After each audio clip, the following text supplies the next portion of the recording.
Now, the market's got an early boost from strong retail sales last month, which rose 1.1%, nearly double what economists had expected. That's the biggest spending gain in 5 months.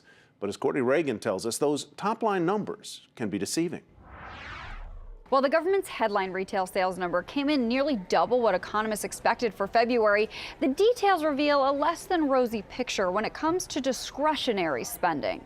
I think the consumer is still in a fragile state, remains very resilient, but with an air of underlying stability, which is the key. And I think that's what you're seeing come through in the numbers right now. The national average price for a gallon of regular unleaded gasoline rose more than 20 cents in February from the end of January, accounting for the 5% increase in spending at gas stations. Auto dealership spending also increased, and as the housing market continues to recover, consumers are spending on building equipment and garden supplies. But areas of more discretionary spending didn't post such strong numbers in February. Department store spending fell 1% after increasing 0.5% in January. Furniture and home furnishing store sales dropped 1.6%. Electronics and appliance store sales decreased 0.2%.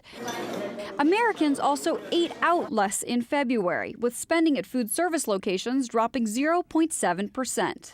I think what we're seeing is underlying stability, but I do still think that the consumer is susceptible to, some of the headwinds out there, whether it's gas prices, the payroll taxes, or weather disruptions. Lower income Americans seem to be the most fragile. On Tuesday, Walmart CFO Charles Hawley said taxes are his shoppers' #2 concern right now, adding it's the first time in a long time taxes were a top concern at all.